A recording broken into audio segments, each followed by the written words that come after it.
Olá, sejam bem-vindos, bem-vindas e bem-vindes, ouvintes do podcast Urbanidades. Eu sou a Tereza Speyer, eu sou doutora em História Social, sou professora da Universidade Federal de Ouro Preto e da Universidade Federal da Integração Latino-Americana. Além disso, eu sou a vice-líder do grupo de pesquisa UDALI e, junto com Léo Nami, sou a editora-chefe da revista Laje. E esse é um podcast do Urbandata Brasil, que é ligado ao Centro de Estudos da Metrópole da Universidade de São Paulo.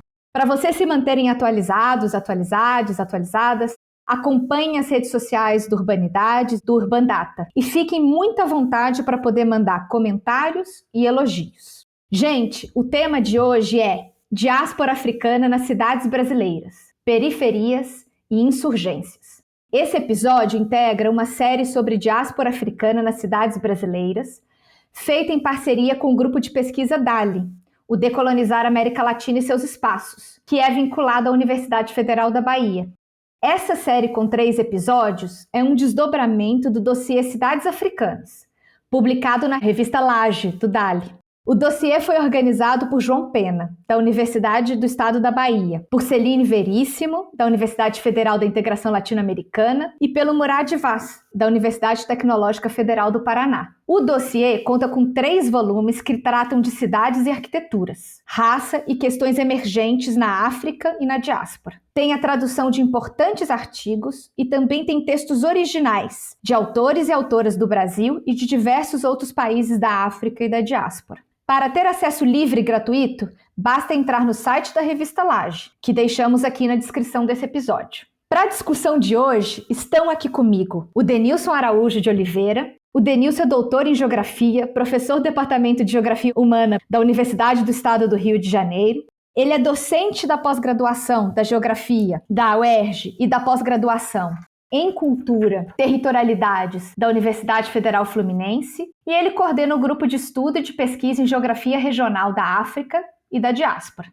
Além disso, nós temos aqui hoje o Diosmar Marcelino de Santana Filho. Ele também é geógrafo, doutorando no programa de pós-graduação em Geografia na Universidade Federal Fluminense. Ele é pesquisador e coordenador científico da Associação de Pesquisa IALETA, membro do grupo de pesquisa Historicidade do Estado, Direito e Direitos Humanos, da Universidade Federal da Bahia, e consultor especializado em análise socioespacial para regularização fundiária de territórios quilombolas. Por último, temos o Pedro Vítor Costa. Ele é arquiteto, mestrando no programa de pós-graduação em urbanismo da Universidade Federal do Rio de Janeiro, integrante do grupo de pesquisa Urbanismo, Crítica e Arquitetura, o URCA, e ele trabalha no projeto Arquitetura do Estado de Trânsito. Eu queria começar agradecendo muito Denilson, Diosmar e o Pedro por terem aceitado o convite para essa conversa sobre a diáspora africana nas cidades brasileiras, focando em periferias e insurgências. Vocês 3 são autores de textos no dossiê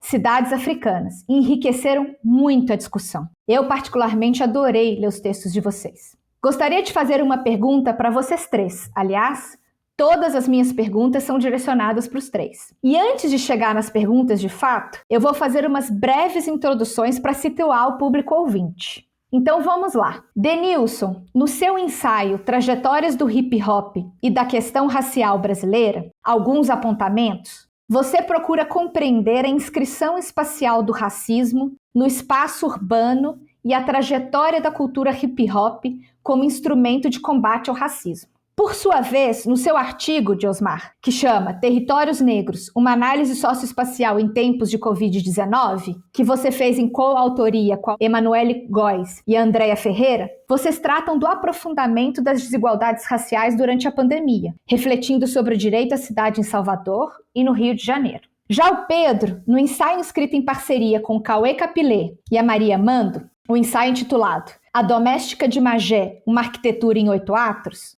trata da relação entre arquitetura, cotidiano, memória, corpo e território. Depois dessa breve introdução, a minha pergunta para vocês é o seguinte: vocês poderiam falar brevemente sobre os 3 textos de vocês, inclusive o contexto de produção desses textos, porque imagino que alguns desses textos foram produzidos durante o período da pandemia? Vou começar passando a pergunta para o Denilson. Por favor, Denilson. Olá, pessoal, tudo bem? Como é que vocês estão? Espero que todo mundo esteja bem. Tereza, muito obrigado pela pergunta, por estar aqui falando um pouco desse dossiê organizado pelo Anami e também pelo João Pena. Eu queria começar falando um pouquinho sobre o meu trabalho, que eu busco ali falar sobre as trajetórias do hip hop no Brasil. Eu queria entender como é que o racismo se inscreve no espaço urbano. Esse é o primeiro elemento que eu busco no meu trabalho. Porque o racismo ele se escreve de distintas formas em diferentes lugares. Então, a questão racial no Brasil não é a mesma coisa do que da África do Sul, não é a mesma coisa aqui dos Estados Unidos, que não é a mesma coisa da França. Como é que a questão racial se escreve no espaço urbano? Esse foi o elemento que me desencadeou a entender o hip hop e criar identificação com o hip hop. Quando eu comecei a criar identificação com o hip hop, se lá vai mais de 20 anos, me chamava muito a atenção jovens negros falando sobre os lugares onde viviam, favelas, periferias urbanas, e falando das desigualdades sociais e o racismo que sofriam. E ao ouvir falar sobre isso, eu comecei a querer entender quais os impactos políticos e territoriais do hip hop em nossa sociedade. Nas cidades brasileiras, em especial, eu comecei querendo entender pelo Rio de Janeiro. E ao querer analisar o impacto do hip hop, eu percebi que o hip hop, quando ele chega no Brasil, que ele é um fenômeno que emerge nos guetos de Nova York, a partir de uma cultura dos imigrantes porto-riquenhos, jamaicanos, afro-americanos, pequeno número de brasileiros, ele começa a se constituir como um canal de expressão de grupos silenciados e subalternizados. E aqui no Brasil, quando ele chega misturado com a soul music, ele também cria a identificação desses grupos que passavam a ser silenciados e subalternizados. Então, o hip hop ele se constitui como um canal de expressão desses grupos, não só para apresentar uma denúncia das violências, da violência policial, da desigualdade racial na nossa sociedade, para falar sobre o quanto cada vez mais a gente verifica uma cidade marcada por tensões. E aí eu queria entender essa radiografia dessa cidade a partir do hip hop. E aí o artigo que apresento e convido a todas e a todos estudar, lerem o artigo e depois fazerem as críticas, é querer entender essa radiografia do Brasil contemporâneo a partir da cultura hip hop. Mais ou menos essas são as ideias gerais desse texto que eu apresento aqui para vocês. Muito obrigada, Denilson. Agora eu passo a palavra para o Diosmar, por favor. Olá a todas, Tereza e todo mundo aí do podcast Urbanidades. Agradeço aí essa oportunidade de dialogar e esse momento de falar desse artigo, né, publicado na revista Laje, né, agradecer a oportunidade também de estar aqui com o professor Denilson e com o Pedro para esse diálogo. E pensando um pouco, Tereza, desse artigo, como geógrafo, eu estava aqui ouvindo o Denilson e pensando assim, como a geografia vai passando, né? Como geógrafo, eu sempre busco compreender que tipo de movimento, né, a gente estabelece nos espaços urbanos, a partir, inclusive, olhando do que você constrói como movimento. Então, eu sou da geração que não nasce em Salvador, mas termina se movimentando e vivendo a história de Salvador em sua periferia, constituindo esse processo de olhar como um território racializado, ele vai insurgir e produzir formas de se organizar os espaços.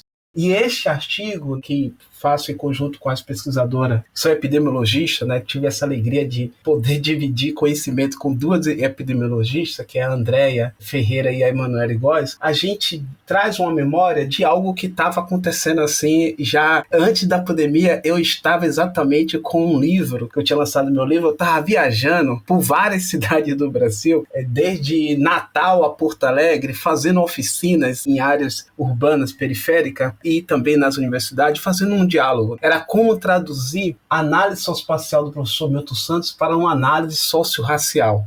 Como experimentar uma expertise, um conhecimento que nós, enquanto população negra, vamos organizando esses espaços. E que tipo de organização é essa? Que as bases teóricas que a gente tem na geografia, a partir do professor Milton Santos, pode nos mover no século XXI. E aí a gente chega com a pandemia, né? Então, a pandemia, ela, neste momento, quando aconteceu ali, se você ler esse texto, você vai ver que a primeira parte dele é um ensaio mapeando coisas que estavam acontecendo. Essa primeira parte do texto, de verdade, é que eu escrevia na primeira parte da pandemia, quase toda semana, um texto que estava acontecendo. Eu escrevia para os amigos no Zap. Então eu juntei vários textos de coisas que estavam acontecendo, e com a Emanuele e com a André a gente aprofundou uma análise, olhando, por exemplo, o que é uma cidade diaspórica como Salvador, Rio de Janeiro, olhando para questões críticas, que era olhar o distrito Botafogo no Rio de Janeiro e o subdistrito Vitória aqui em Salvador, e Pirajá aqui em Salvador, que é um subdistrito também periférico, e a Rocinha no Rio de Janeiro. Parece que não se conversa, mas como a gente poderia olhar ali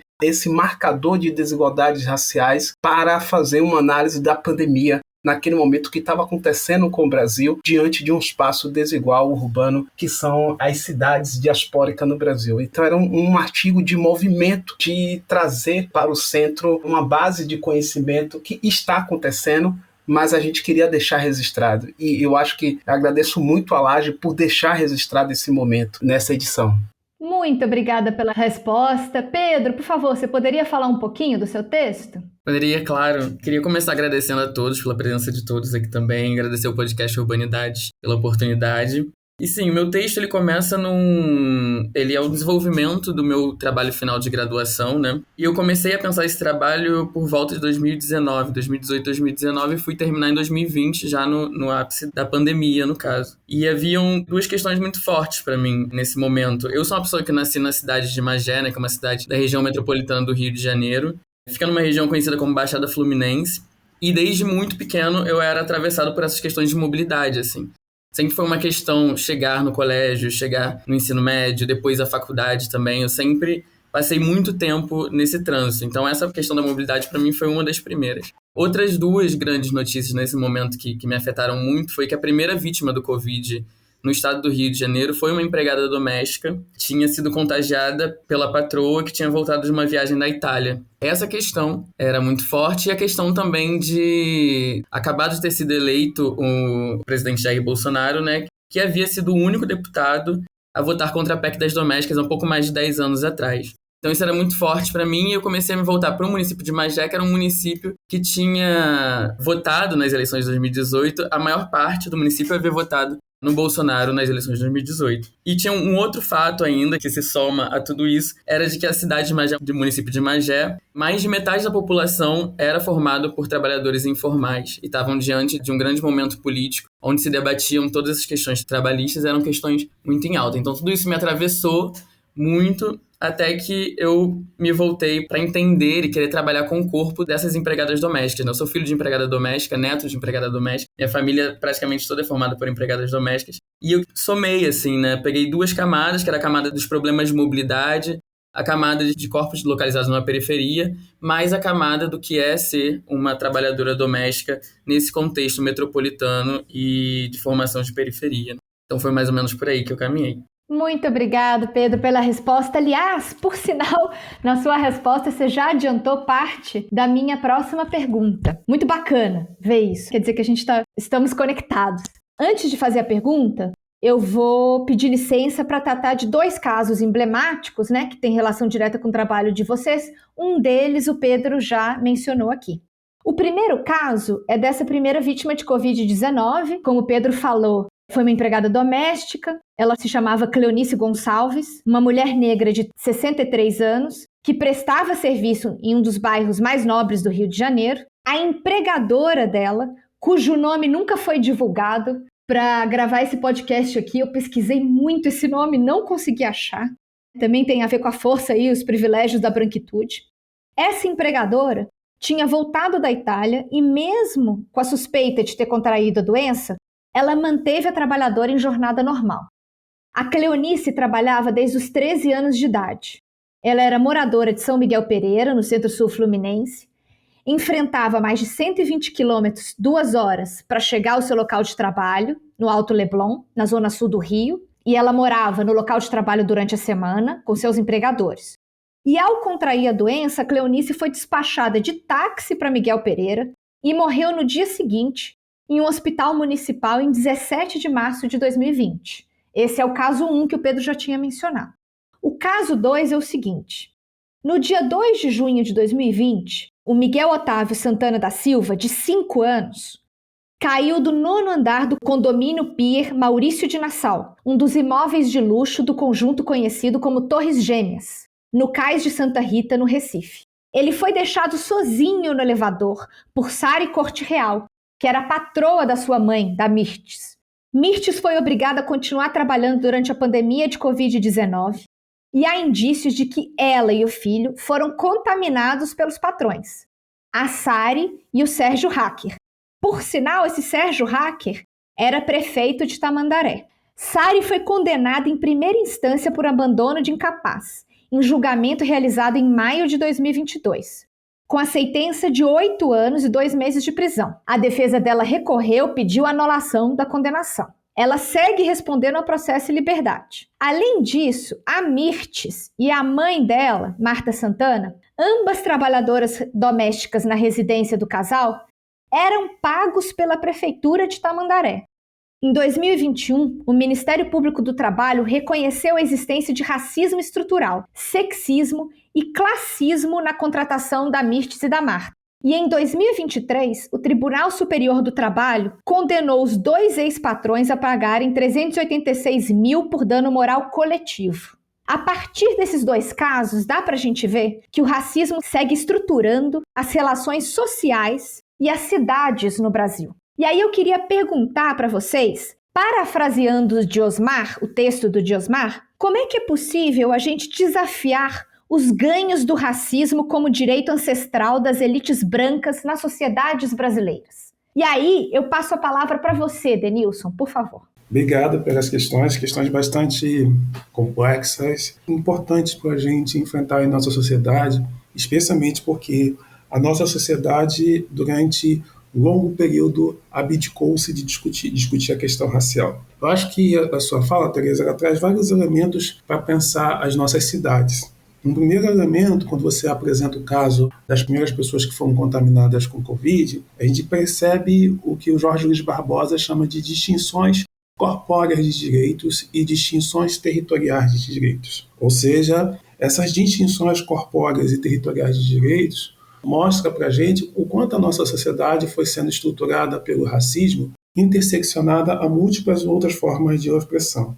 O contexto da pandemia ele deixou ainda mais evidente um elemento que os movimentos sociais têm apresentado há décadas e alguns até há séculos, como o movimento negro, que o contrato racial da dominação nunca foi eliminado, ou seja, produzimos uma falsa abolição.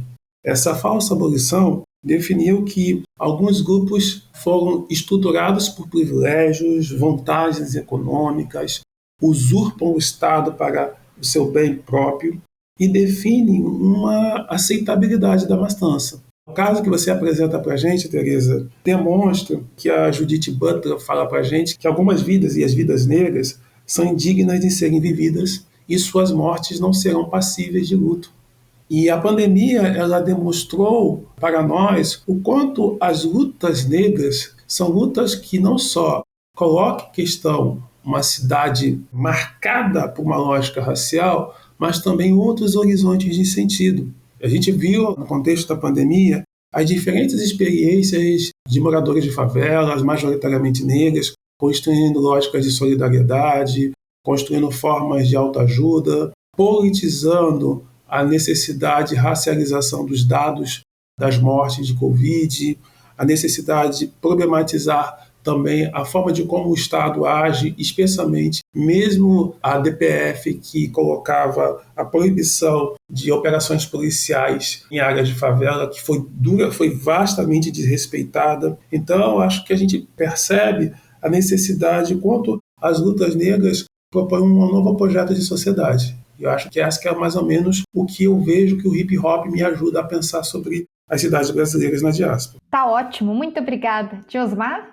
Pegando aqui dentro desse diálogo, inclusive sobre esse caso que o Pedro traz e que você nos apresenta, Tereza, tem a ver com a história que se deu, inclusive, aqui na Bahia, né? Que foi a questão o primeiro caso importado de coronavírus, né? Que tem a ver com esse processo todo, que foi a primeira morte aqui dentro do estado, a partir dessa questão que foi 6/3, né, a primeira morte, e isso tem a ver com todo esse contexto de desigualdades. A Emanuele, que escreve esse texto com a gente juntou uma base, né, de conhecimento, e aí é bem conhecido do Denilson, que o Andrelino Campos, quando ele trabalhou ali sobre o espaço criminalizado. Eu acho que é uma abordagem olhando ali dentro da questão das favelas, né, no Rio de Janeiro, e toda uma desigualdade estrutural que vai pensar o Estado, né, a ideia de cidade que apaga a memória de quilombo e a gente se insurge dentro da favela e vive esse contexto de exclusão e desigualdade buscando ressignificar. Assim como as periferias dentro de Salvador, né, vivendo esse mesmo processo, mas há uma memória de pandemias e de endemias nesse século XXI que a gente termina apagando ela, porque elas vão simultando e a sociedade vai narrando as histórias, mas a gente não encara a situação. E não encara a situação porque você vive um contexto de formação de cidades naquilo que é a racialidade mesmo, lá pensado naquilo quando, por exemplo, a própria Lélia, né, que nesse texto a gente trabalhou ali na africanidade, mas o racismo por denegação,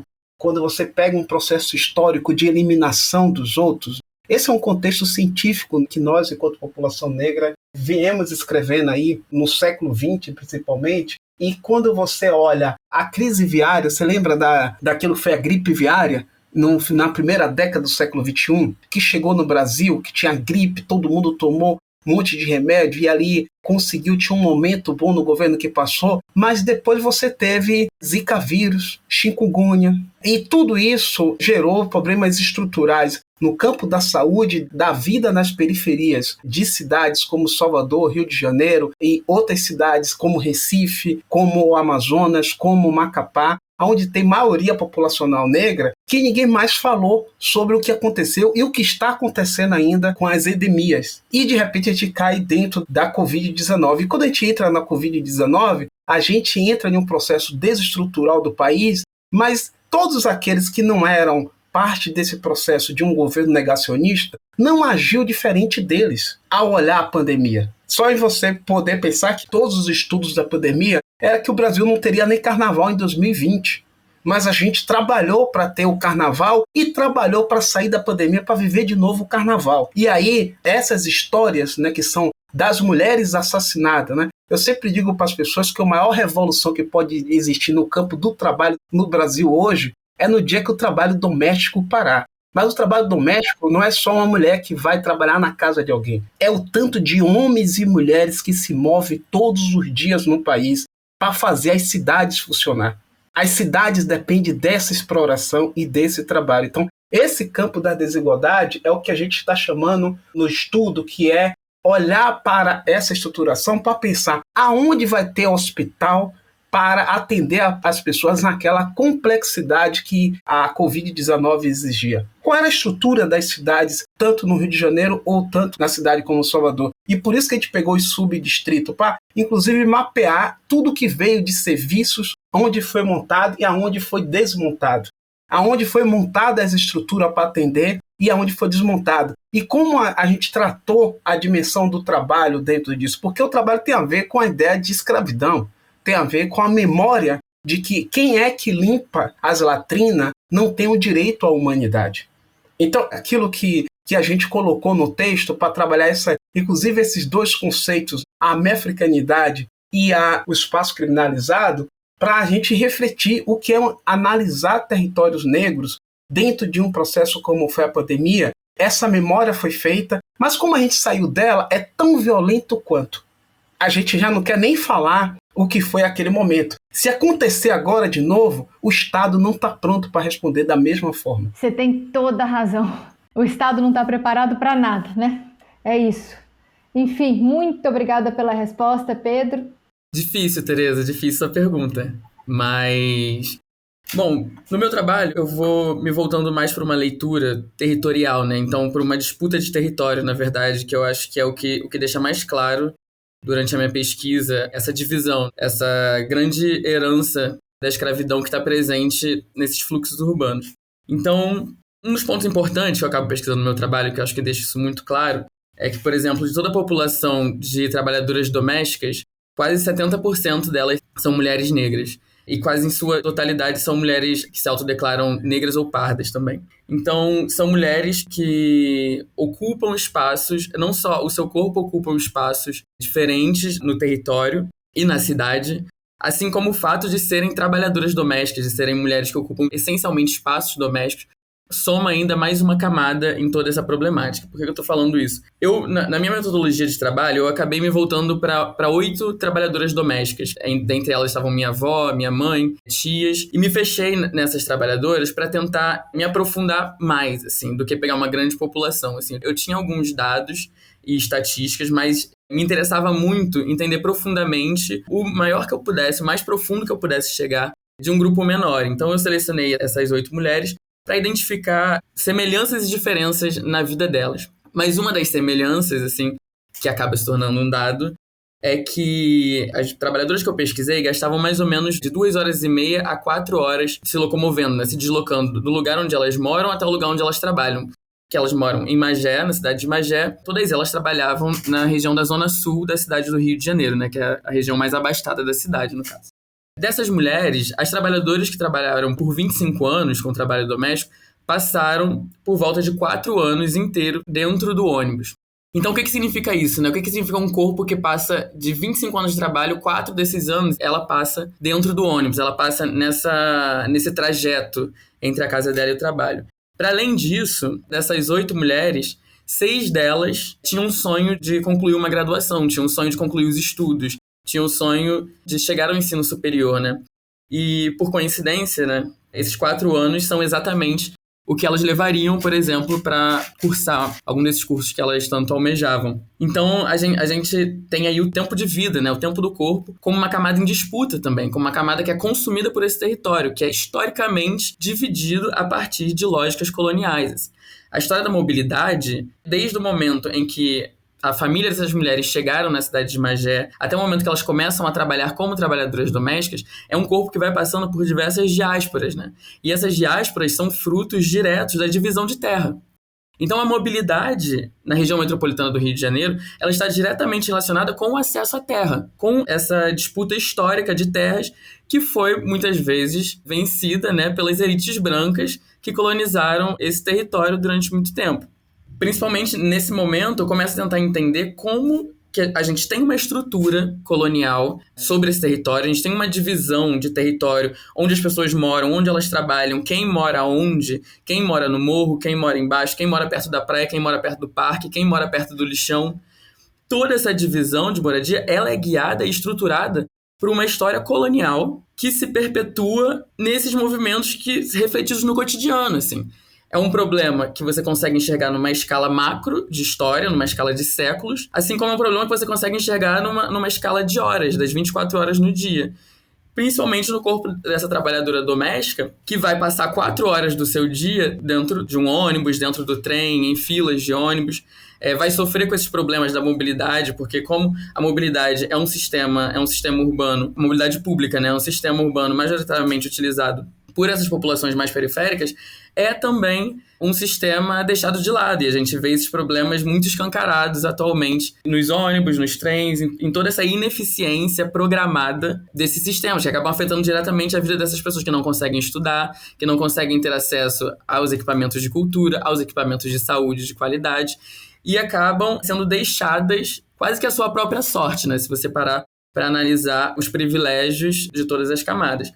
Então, quando você fala sobre como desafiar os ganhos do racismo como direito ancestral das elites brancas, no meu caso, olhando para o território, seria começar a identificar essas sequelas do colonialismo, principalmente nesses sistemas de mobilidade, que é o meu caso, e entender que esses sistemas de mobilidade, para parte da população, eles são só um meio de você se locomover. Mas para outra parte da população é um meio de sobrevivência. Para outra parte da população é talvez o maior tempo que essa população passa em estado de troca política, por exemplo. Uma trabalhadora doméstica, o tempo dela se divide, dessas 8, né, que eu estudo, o tempo dela de segunda a sexta se divide entre a própria casa dela, onde ela está no espaço doméstico, o espaço de trânsito, que é esse ônibus, todo esse percurso, e a casa do patrão ou da patroa. Então, é um dia inteiro dividido nesses espaços. E o tempo que ela passa no espaço público é o tempo que ela passa nesse sistema de mobilidade.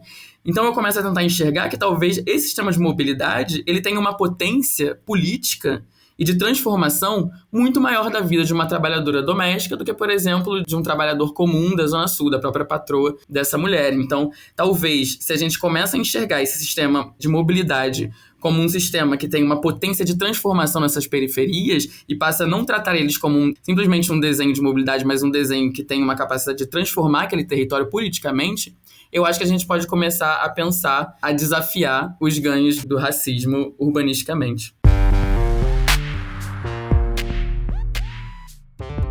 Urbanidades é apenas uma das iniciativas do Urban Data Brasil, banco de dados bibliográfico sobre o urbano brasileiro. Em nosso site você encontra milhares de referências classificadas, textos digitalizados para download gratuito e pode registrar trabalhos de sua autoria. Visite urbandatabrasil.fefeleste.usp.br e siga também nossa página no Facebook.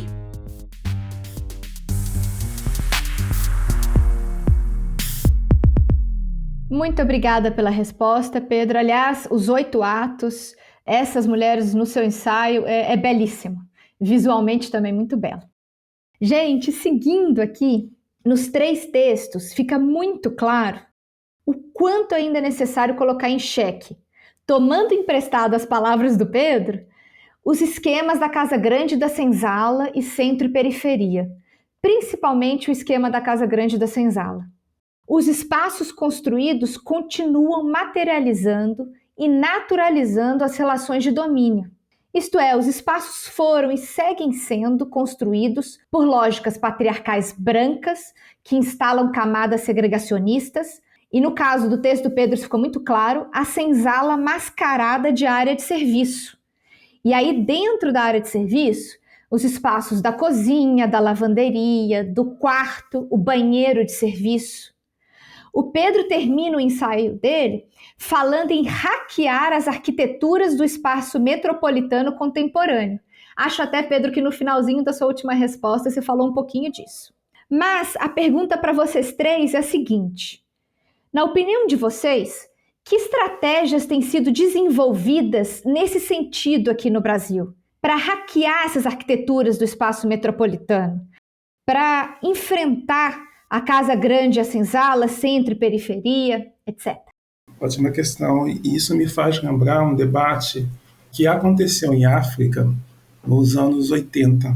Lembra pra gente o Achille Mbembe. Quando, nos anos 80 e início dos anos 90, estava acontecendo o fim do colonialismo em África.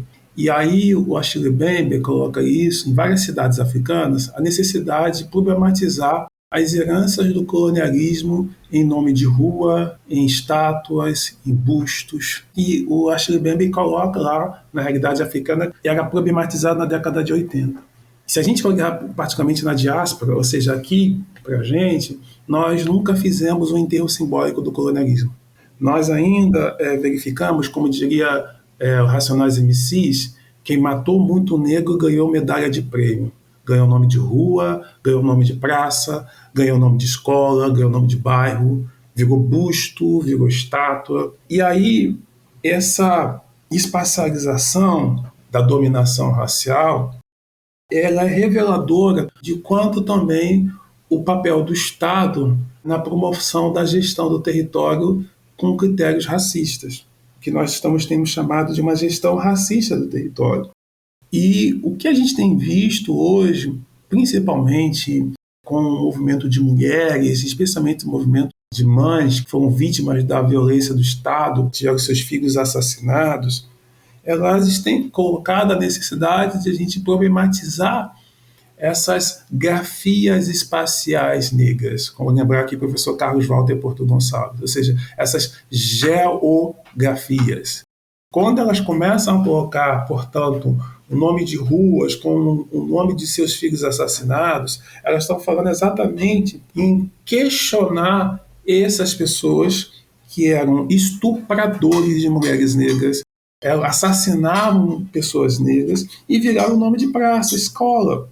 Então a gente passa a verificar, primeiramente, a necessidade de ruptura total, e assim a gente apresenta isso no nosso artigo, com o hip hop, ruptura total com essa perspectiva de Estado que foi constituída por uma lógica colonial. A descolonização, portanto, envolve compreender, por exemplo, que ainda reproduzimos cidades que definem bens oligárquicos sobre a hegemonia econômica e racial. Ou seja, são bens para poucos e que têm uma hegemonia racial, ou seja, a gente passa a verificar o uso do espaço marcado por critérios raciais. Os negros não podem ir em determinados lugares.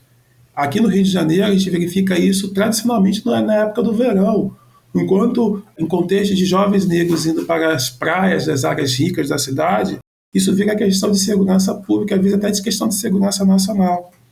Então, a necessidade de compreender essas formas, essas geografias negras que estão sendo construídas por essas mulheres negras, colocando a necessidade de reinventar o espaço, de criar lugares de memória, de romper com esse contrato racial da dominação, que nunca abolimos, é importante que se diga, e problematizar o quanto esses territórios negros, ou seja, esses espaços de luta, esses espaços de encontro construído para a juventude negra, a partir dos bailes, a partir de lugares para fortalecimento de ações políticas, são também espaços terapêuticos, espaços de fortalecimento da negritude e da identidade. Acho que ter atenção a essas experiências nos informa uma outra leitura de futuro que possa pensar um outro projeto de cidade. Muito obrigada.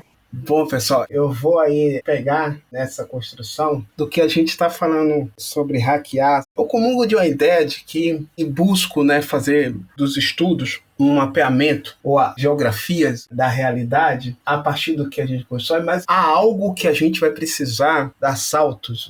E quando a gente faz esse tipo de estudo para mapear uma realidade, que é uma realidade estrutural, e depois o que você apresenta. Eu acredito que a população negra na cidade diaspórica, como um quilombista, enquanto ideia de geografia, enquanto geógrafo nesse campo, eu acredito que a gente, enquanto população negra, traz sempre formas e estamos ordenando o espaço há muitos séculos no Brasil. Se a gente pegar os estudos todos de como se formou os terreiros de Candomblé em uma cidade como Salvador, em 2008 era 1.410 e hoje está em torno de uns 2.000 terreiros de Candomblé. E se você pegar a região metropolitana de Salvador, vai dar quase 10.000 terreiros de Candomblé. Se você pegar esse mapeamento todo e pensar nessas histórias todas, o que a gente já produziu os últimos 100 anos do Brasil para as cidades, agora, em um contexto histórico que é do racismo, a gente não mudou muita coisa, mas eu acredito que nós, enquanto população negra no Brasil,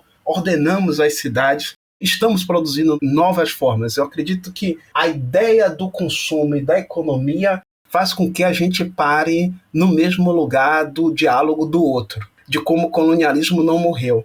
É impossível você olhar para uma cidade como Salvador ou o Rio de Janeiro, constituído de maioria negra, mesmo que seja dentro dessa periferia, e não ver que existe aí algo acontecendo já de novo. Inclusive, eu não acredito que a gente vai se incorporar a essas estruturas que aí estão postas. Eu acredito que a gente está sempre oferecendo novas estruturas. Na totalidade, aí usando o discurso, normalmente a gente não quer embarcar nessas novas estruturas que a população negra vem desde a ideia dos quilombos, o que oferece com os terreiros, o que oferece com os blocos afro, o que oferece com as escolas de samba, o que oferece com as comunidades de hip hop pelos jovens. São formas de ordenar, Então, assim, eu estou aqui estava ouvindo a fala do Pedro, Então, os estudos de arquitetura e urbanismo no Brasil, Pedro, os centros, que são os conselhos dentro desse campo, ninguém quer mudar a estrutura, não. Você faz um apartamento de 60 metros quadrados, a primeira coisa que um arquiteto pensa no Brasil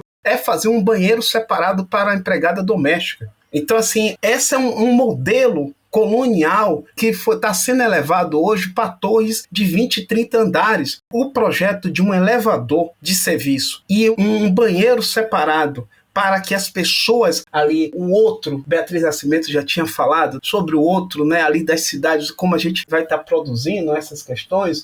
Se você olhar a arquitetura das cidades e a arquitetura que a população negra estabelece nas periferias, eu acho que a grande questão é se a gente vai o tempo inteiro ter que alimentar esses espaços com nossa corporidade, o nosso movimento, ou se a gente vai conseguir acreditar que esses espaços na periferia podem surgir como um espaço de vida sem precisar ir lá dar essa mão de obra. São desafios, Eu estou aqui trazendo um pouco disso porque eu acho que a gente não vai hackear nada disso. Eu acho que a população negra tem uma negação muito grande a isso. Eu, assim, colaborando um pouco aí, acho que a descolonização que a gente propõe, eu não vejo a gente se assimilando. Eu acho que, teoricamente, a gente assimila a população negra, mas a população negra acho que resiste muito a isso. Resiste do campo de vista periférico ou favelado, ou o que seja, se coloca em uma resistência a isso tudo para entender que horas vai fazer parte de um novo mundo. E eu acho que eu queria um pouco trabalhar esse campo de que a gente transforma as cidades. Nossa, eu gostei muito da sua provocação.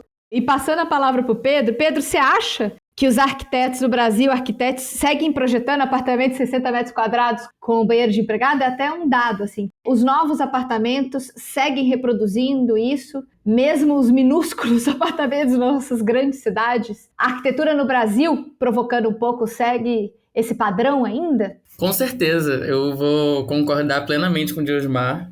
Com certeza seguimos e no campo da arquitetura, principalmente, é um campo ainda ocupado por uma população muito branca, por uma população muito embranquecida ainda. É um campo que é muito disputado por mercados fortíssimos, né, que é o mercado imobiliário, assim, e que são dominados historicamente por essa estrutura colonial, são organizados por essa estrutura colonial de roubo e de saqueamento da terra. Então, eu concordo com o Diosmar, concordo com essa necessidade também de pensar esse hackeamento, como eu vejo, né, nessa pesquisa, que a população negra e a cultura negra em si, ela sobrevive e se fortalece muito pelas brechas.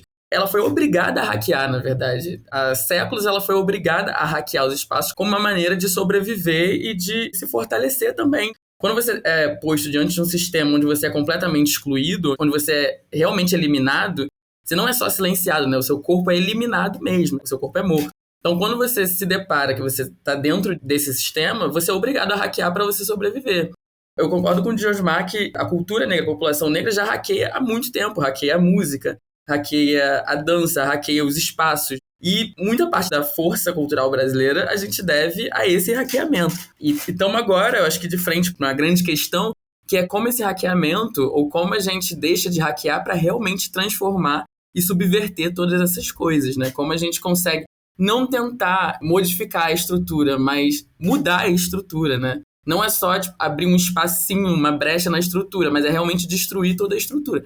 Eu acho que isso é uma grande questão para a gente pensar. Eu acho que tem muita gente aí trabalhando muito para conseguir chegar nessa lógica, mas inevitavelmente essa lógica ela parte de pequenas... Se você tem um muro, né? Essa lógica vai partindo de pequenas aberturas das brechas, assim. Aos poucos você vai abrindo e vai permitindo a passagem até que essa estrutura se desloque. Ou a gente pode ter um grande fato, um grande evento que realmente vai destruir esse muro de uma vez só. Mas nisso tudo, eu acho que a conversa com o Denilson também traz umas questões muito importantes, que eu acho que como um exemplo, estratégias que vem se desenvolvendo no Brasil, eu acho que as batalhas de rap, elas são um grande exemplo de corpos que conseguem perfurar tanto o espaço, quanto a cultura, quanto perfurar diversas camadas, sabe? Você leva ali uma musicalidade essencialmente preta, uma musicalidade que vai trazer temas muito importantes e muito contestadores também, e elas vão ocupar normalmente espaços que eram para ser espaços periféricos. Elas transformam um espaço que... Eu vou dar um exemplo. Eu estudei 4 anos com o Centro Cultural do Viaduto de Realengo, que foi um centro que acabou se desenvolvendo embaixo de um viaduto. O viaduto foi construído no período... O Viaduto de Realengo, né? Foi construído no período da preparação da cidade para os mega-eventos, né? Para os Jogos Olímpicos e tudo mais. Construíram um viaduto por cima de uma rua, ali em Realengo, que era uma rua onde os jovens costumavam brincar, fazer batalhas de rap, essas coisas. E quando se construiu o viaduto, esses jovens foram afastados dali por um tempo. E quando o viaduto já estava construído, aquele lugar se tornou um resquício, né? Uma brecha, um lugar escuro, um lugar considerado perigoso para a população, e a população começou a deixar de frequentar aquele espaço. E teve um grupo de jovens que falou assim, cara, já que ninguém quer esse espaço, a gente vai ocupar esse espaço. E começaram a fazer a batalha de rap. Foi um grupo que foi até conhecido como Black Sound System. O movimento de jovens negros, aquilo foi crescendo, e de repente um espaço que era uma brecha, que foi construído por um projeto que não pensava no bairro de Realengo, que não se importava se tinha espaço de cultura ou não. E o bairro de Realengo é um bairro que não tem tantos equipamentos formais, né? Formais entre aspas. Não tem tantos equipamentos que foram construídos pelo Estado, por exemplo, que ofereçam cultura. Esses jovens foram lá e falaram, cara, já que ninguém quer esse espaço, a gente vai fazer desse espaço um grande palco de música e vai rolar aqui toda quinta-feira, vai rolar um espetáculo para a juventude. Então vambora. e conseguiram transformar. E eu acho que esse é um grande exemplo, eu acho que um grande caso que muitos arquitetos e urbanistas deveriam olhar para eles e falar, cara, gente, me ensina como faz isso. Acho que as duas coisas, elas caminham juntas. Tanto o hackeamento, é uma prática que já se desenvolve há muito tempo, quanto as forças maiores de reversão e de subversão total da estrutura que vai para além desses pequenos hackeamentos. Pequenos não, né? Grandes, na verdade. Valeu, Pedro. Obrigada pela resposta. Continuando aqui nas perguntas. Gente, é o seguinte, olhando para o cenário latino-americano, na última década, a gente tem a ascensão de movimentos de extrema-direita que têm se valido de instrumentos da chamada guerra cultural. No caso brasileiro, os temas mais candentes são aqueles vinculados à educação, à sexualidade, os direitos das mulheres, a segurança pública e a saúde pública, o meio ambiente, etc. Com relação à educação, a gente vê uma reação às políticas afirmativas, o movimento Escola Sem Partido, a defesa do homeschooling e a acusação de marxismo cultural. Sobre esse último tema, o marxismo cultural, no seu ensaio, Denilson, você afirma que está ocorrendo um processo de branqueamento do hip-hop via rappers de direita. Confesso que eu não conhecia os rappers de direita, foi com seu texto que eu passei a conhecer, para a gente ver como a gente vive em bolhas, né? O que você denomina de metástase dos antigos capitães do mato, que afirmam lutar contra o marxismo cultural. Então, esses rappers de direita, essa metástase dos antigos capitães do mato, nesses raps, eles projetam estar lutando contra o marxismo cultural. Nas suas palavras, o rap, que emergiu como um canal de expressão dos negros e grupos subalternizados, passou, com a apropriação dos grupos políticos de direita e extrema-direita, a ser usados para a defesa dos valores racistas e elitistas. E aí a pergunta, para você, claro, Denilson, mas para vocês três, é como lutar contra a apropriação cultural, inclusive de pautas e movimentos históricos antirracistas, num contexto tão complexo como o que vivemos? Denilson, por favor. Pergunta difícil. Vamos tentar aqui oferecer elementos para a gente conversar, tá? O Albert Hirschman, um cientista político que analisou o período das ações afirmativas, logo após as ações afirmativas nos Estados Unidos, ele nos diz que se constituiu o que ele chamou de retórica da intransigência. O que é essa retórica da intransigência? Ou seja, um discurso majoritariamente de grupos conservadores de tentar combater as ações afirmativas. 3 teses que ele vai falar. A tese da futilidade, ou seja, o discurso da ação afirmativa não vai gerar nada, é mimimi, é vitimismo. Então você vai encontrar muito isso com a ascensão da extrema-direita, quando a luta das mulheres é mimimi, a luta do movimento negro é vitimismo. Mas ao mesmo tempo que ele vai dizer que a tese da futilidade, a tese da perversidade. Ou seja, é de que os negros, ao colocarem a questão racial, os negros que são racistas. Ou seja, falar sobre racismo gera o racismo, e não falar sobre racismo combate o racismo. Então, a tese da perversidade, discutir sobre questão racial não vai melhorar a nossa sociedade, pelo contrário. Esse discurso conservador vai dizer que vai piorar. Então, qual é a solução? Não vamos falar sobre isso, como se o racismo desaparecesse só se a gente parar de falar. A terceira tese, a tese da ameaça. Falar sobre isso ameaça a nossa democracia racial e o nosso povo cordial. Ou seja, essa ideologia, esse mito de que foi produzido por uma elite intelectual dos anos 30 e 40, que tinha o Gilberto Freire como um dos seus principais interlocutores, esse ideário, melhor dizendo, de que foi dissimulado, eliminado a violência de nossa estrutura social. Ou seja, essa ideologia ainda hoje ela é muito forte, especialmente nos meios acadêmicos. E aí o que a gente vai verificar é isso tanto à direita quanto à esquerda também. Vamos encontrar muitos militantes de esquerda também desmerecendo a questão racial. E aí isso coloca para a gente entender o quanto a nossa sociedade e o contexto neoliberal ele é um contexto marcado por estruturas parasitas. O que eu quero dizer com isso? Essas estruturas parasitas. São estruturas que buscam colocar a ideia de que como é que a gente combate isso, como é que a gente combate o avanço dos direitos sociais, como é que a gente combate o avanço do movimento negro, do movimento LGBTQI+, do movimento de mulheres. A gente busca exatamente pegar mulheres, pegar negros, pegar LGBTQI+, para um oprimido odiar outro oprimido e amar ardorosamente o opressor. Essa lógica do oprimido combatendo outro oprimido e amando ardorosamente o opressor, ela se conjuga com uma estrutura em que é necessário se apropriar dessas lutas, se apropriar das pautas das lutas das mulheres, se apropriar da pauta do movimento negro, se apropriar da pauta do movimento LGBTQI+, para exatamente depois, quando essa pauta ela foi exaurida, parte para uma outra lógica. Acho que o exemplo mais interessante e perverso que vimos agora no contexto do auge da pandemia foram os negacionistas que se apropriaram, por exemplo, de um lema que as mulheres colocaram, que era meu corpo, minhas regras. Então, os negacionistas começaram a dizer meu corpo, minhas regras, então eu não vou tomar vacina. Ou seja, um lema que surgiu com caráter emancipatório, pautado para a afirmação do enfrentamento ao patriarcado, foi parasitado por discursos de extrema-direita. E aí a gente vai verificar que com o rap de direita, o rap da extrema-direita, a gente passa a verificar o quanto isso também contamina o rap.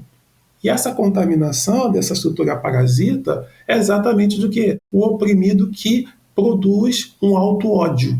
Ou seja, eu não me vejo como negro e eu quero odiar o negro. Porque numa sociedade como a nossa, tudo relacionado ao negro é coisa ruim. Então quem é que quer se identificar com o negro? Então, esse auto-ódio passa a atacar o movimento negro e a gente vai ver isso também dentro do hip-hop, de forma extremamente contraditória, mostrando o quanto a nossa sociedade ela ainda não só não aboliu os valores escravistas, os valores coloniais, ainda produz essa lógica de um oprimido odiando outro oprimido e amando o opressor. Nossa, muito obrigada pela resposta. Você falou que as perguntas estão difíceis, mas foi tão bom escutar a sua resposta agora. Muito bom. A gente está caminhando para o fim do nosso podcast. E para terminar, eu queria fazer uma última pergunta. Em maio passado, nós acompanhamos a tragédia fruto das enchentes no Rio Grande do Sul. Este estado é o segundo mais branco do país e é também o estado com o maior número de terreiros do Brasil. 2/3 de terreiros de Umbanda, 1/3 de terreiros do Candomblé. Pouca gente sabe disso. Vários meios divulgaram que em Pelotas, um condomínio de luxo instaurou um sistema clandestino de drenagem de água que estava sendo despejada em uma área vizinha. Essa área vizinha é um reduto histórico, da comunidade negra da cidade, em Passo dos Negros. Segundo a deputada federal Dayana Santos, do PCdoB do Rio Grande do Sul, ela disse o seguinte, que esse caso do condomínio de luxo em Pelotas é um exemplo claro de como o racismo ambiental se faz presente na vida das pessoas. Valendo-me aqui de expressões e conceitos dos estudos do Denilson, creio que há um risco grande da reconstrução do Rio Grande do Sul, a reconstrução pós-tragédia, ser pautada por um processo de branqueamento da paisagem e do território via gentrificação urbana, o que vai aprofundar as desigualdades entre as elites e os grupos racializados e subalternizados. E aí eu queria terminar perguntando para vocês como que vocês percebem esse cenário pós-tragédia no Rio Grande do Sul e essas propostas de reconstrução desse cenário, entre aspas, pós-apocalíptico, principalmente nessa questão racial. Denilson, você topa começar respondendo essa pergunta, por favor? Eu acho que a primeira coisa que a tua pergunta nos provoca a pensar é o que eu tenho chamado de uma espécie de geopolítica dos afetos. O que eu quero dizer com isso de geopolítica dos afetos? Quais os espaços que geram comoção social e quais os espaços que não geram comoção social? Quais os corpos que geram comoção social e quais corpos que não geram comoção social? Quem pode morrer e quem deve viver? Essa geopolítica dos afetos, ela produz alguns espaços como espaços indiferentes, espaços como seres considerados incivilizados, portanto, não vão despertar algum tipo de ação do Estado.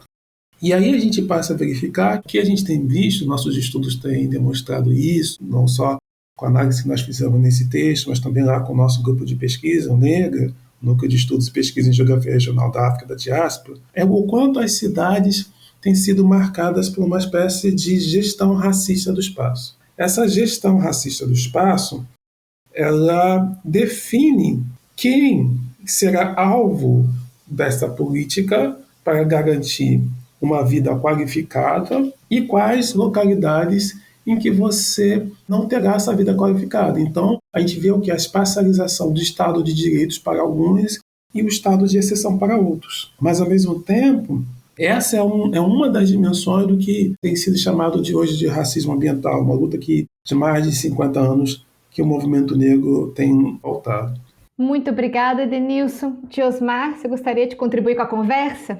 Eu gostaria, né? Eu vou nessa conversa aí, eu vou do campo de vista técnico-científico mesmo, né? Então, assim, como um pesquisador dessa área. É um campo, inclusive, de você pensar o Estado brasileiro, né? Quando você pensa em racismo ambiental, você precisa, eu sempre digo para as pessoas, você precisa entender como a racialidade se dá na política pública somente ambiental brasileira. É preciso falar sobre isso de forma mais materializado, porque senão o racismo ambiental também parece um negócio muito etéreo, como se fosse algo que está fora da agenda racial do próprio país.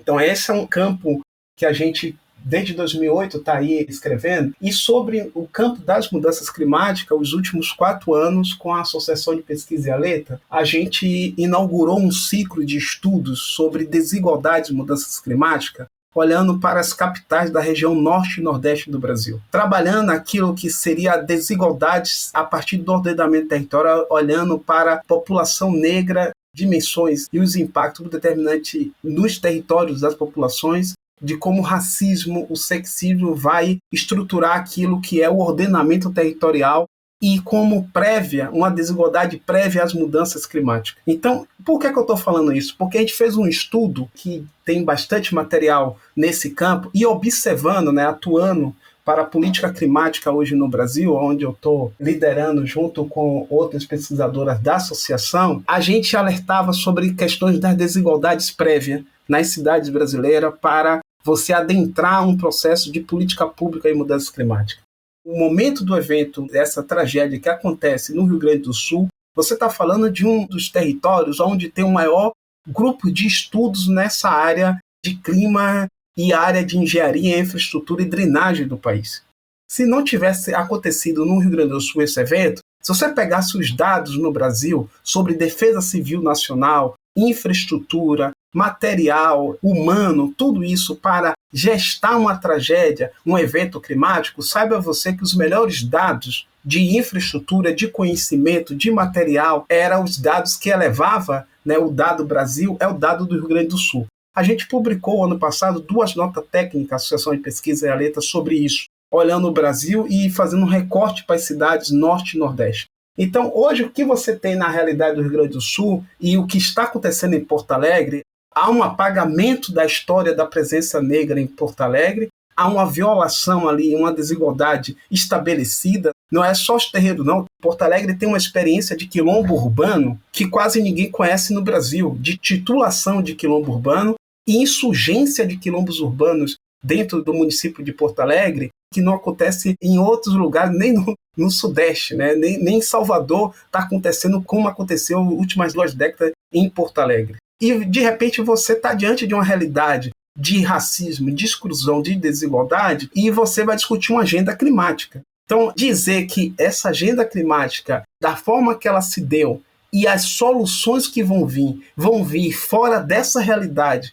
de desigualdade, de olhar a população, quem é humano e quem não era humano antes do evento climático extremo, que isso vai mudar porque as pessoas vão ser mais sentimental pelaquilo que foi fotografado. Eu sempre digo para as pessoas nesse diálogo, foi fotografada a imagem da perca material no Rio Grande do Sul, daquilo que são as estruturas de cidade, mas não foi fotografado a perca da imagem, como se faz quando você tem uma seca no Nordeste. As pessoas fotografam a vida das pessoas, para dizer os pobres, os miseráveis, os flagelados precisam da sua ajuda. Até a própria fotografia sobre a tragédia no Rio Grande do Sul é diferente. Então, o que se espera sobre esse processo todo é uma disputa mesmo, porque o que vai acontecer e o que já está acontecendo é que a desigualdade prévia ao evento climático, que foi o aumento das chuvas, e a gente vai ter seca no Rio Grande do Sul, ainda nesse ano. Então, quando você pega esses eventos todos, num processo histórico que lá já se dava, a gente não sabia como é que a população negra sobrevivia às geadas em Porto Alegre, no Rio Grande do Sul. Não há dados dizendo de como era tratada a população negra antes desse evento, mas a geada e as secas e o período de longos calor em Porto Alegre tem impactos fortes na vida da população negra antes desse grande evento. Mas isso não era estudado, isso não era falado, isso não era externalizado. Agora você está externalizando, mas a infraestrutura que lá está posta é racializada. E é essa estrutura racializada que vai estar em disputa, e vai estar em disputa de uma forma muito dura sobre a nossa vida negra. Então, quando eu penso sempre no Rio Grande do Sul, eu estou olhando que há 2 anos o Nordeste todo foi alagado, Recife, a grande região de Belo Horizonte, o sertão de Minas Gerais foi totalmente tomado pelas águas, o extremo sul da Bahia foi debaixo d'água. Ninguém sabe qual é a situação de vida da população hoje de Ilhéus e Itabuna, que foi tomado pelas águas. Ninguém sabe ainda desses impactos. Então, há uma comoção, sim, porque aquela é uma região branca. O mapa do Brasil demográfico indica um sul branco, e isso é um país que não tem vergonha de matar a população negra, mas tem vergonha de ver os seus brancos em uma condição de vulnerabilidade. Então, nossos estudos na Associação de Pesquisa e Letras sobre adaptação climática e como nós vamos estruturar a política pública para eliminar as desigualdades já vem marcando esse debate aí nos últimos 4 anos, inclusive, no país sobre isso, Tereza, para colocar mais elementos dentro dessa roda. Porque o Brasil, inclusive, está discutindo adaptação climática como uma grande política no Brasil, sendo que a própria geografia, o urbanismo brasileiro vai sofrer grandes mudanças nos próximos 20 e 30 anos diante do que está sendo estruturado em uma escala global, com impactos fortes nas nossas cidades sobre o que vai ser mudanças climáticas e aquilo que vai ser as transformações urbanas. A gente só tem que saber se essas transformações urbanas vão eliminar as desigualdades prévias raciais, de gênero, homofóbicas, todas elas, ou se elas vão manter e aprofundar mais essas desigualdades. Então, cabe os nossos estudos, as nossas incidências nesse campo. Muito obrigada pela resposta. Fiquei com vontade até de te escutar mais. Pedro, por favor. Nesse momento, nas outras territorialidades, existe esse problema do racismo estruturado no espaço, estruturado na cultura, estruturado no pensamento intelectual, que ele está presente em tantas outras cidades do Brasil, e que se acontecer uma tragédia como aconteceu no Rio Grande do Sul, nessas outras, existe essa estrutura que vem anterior a ela, que não é uma estrutura que acontece quando acontece uma enchente. Ela é uma estrutura que ela foi construída ao longo de séculos, ao longo de muitos séculos. Eu trabalho com o conceito do pesquisador Rob Nixon, que é o conceito de violência lenta, né? Que é uma violência que você observa ela numa escala de tempo muito maior. Você observa ela numa escala de tempo de séculos. Então, a violência, ela vem desde o momento que você, por exemplo, transforma um rio num esgoto. O que significa um rio para as outras culturas, para culturas não ocidentais, sabe? O que significa um rio para uma população indígena? O que significa um rio para uma população quilombola? E o que significa transformar esse rio num esgoto? O que significa você diminuir esse rio e quebrar essas relações?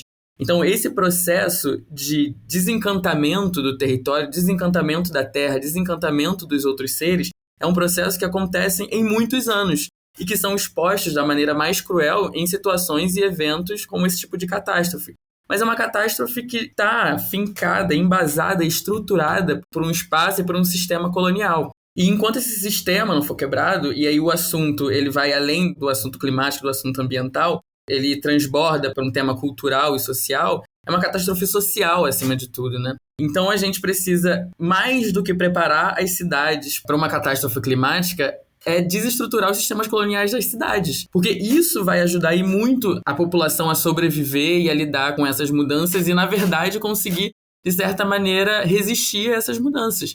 Muito se fala sobre antropoceno, é uma palavra que está muito em alta, que muita gente está falando, mas antropoceno dá a entender que são todos os humanos os culpados por tudo que está acontecendo, quando não. Quando uma pequena parte dessa população humana foi muito mais responsável por tudo que está acontecendo e grande parte da população humana, inclusive grande parte da população humana que não tem um poder de ação tão grande quanto esses culpados, grande parte dela é a que sofre as consequências. Então, essa balança extremamente desigual, extremamente cruel, é a balança que a gente precisa se atentar. Então, não podemos ver esse problema e essa catástrofe como uma catástrofe simplesmente ambiental, uma catástrofe simplesmente climática, mas é uma catástrofe social.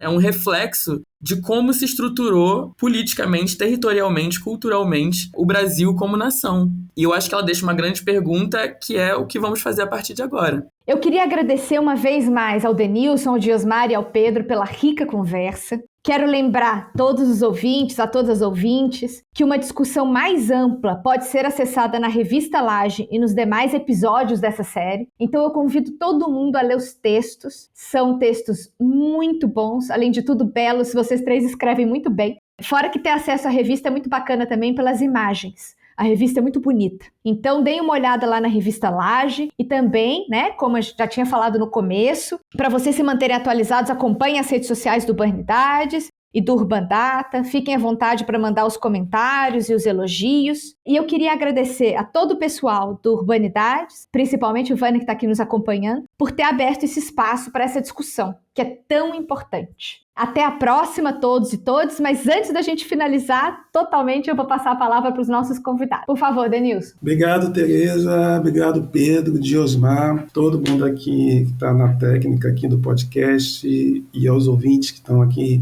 ouvindo o podcast. Eu queria agradecer por esse momento aqui de diálogo, por muitas aprendizagens. Convido a todas, a todos e a todas para estar aqui não só seguindo e acompanhando aqui esse podcast, mas também aqui está acompanhando lá o dossiê para estar lendo e depois apresentando as críticas do nosso artigo. Obrigado, gente. Diosmar? Bom, pessoal, Tereza, Denilson, Pedro, a equipe técnica, né? Agradecer por esse podcast Urbanidade da revista Laje. Convidar todos a continuar aí acompanhando esse podcast, essa grandeza de diálogo e também conhecer a revista, né? Poder conhecer, porque tem os nossos artigos, tem outros. Eu sempre falei, quando lançou a primeira revista lá, já a primeira edição que eu fui para o lançamento aqui em Salvador, teve um dos artigos dos autores que eu falei, esse é o tipo do artigo que eu quero levar para casa, que eu queria que fosse meu. Então, pela grandeza que está, né, nesse trabalho que está sendo feito pela revista Laje, as editores, toda a equipe, né, parabenizar e agradecer por confluir com vocês nesse diálogo rico e profundo que a gente se coloca e nos mantemos em movimentos aí nesse campo mundo. Nós que agradecemos. E agora, Pedro, por gentileza, você pode fechar o podcast. Bom, galera, muito obrigado, Tereza, obrigado, Denilson, obrigado, Diosmar. Queria agradecer muito ao podcast Urbanidade por essa oportunidade, foi muito bom trocar com vocês, foi muito rico estar de cara assim, com questões trazidas pela fala de vocês, que são questões importantíssimas e urgentes. E também convidar a todos para ler a revista Laje, para dar uma olhada em todos os artigos, acho que tem coisas muito interessantes e coisas que podem responder muitas das perguntas que a gente estava trabalhando aqui. Então, muito obrigado a todos pela oportunidade e por esse momento.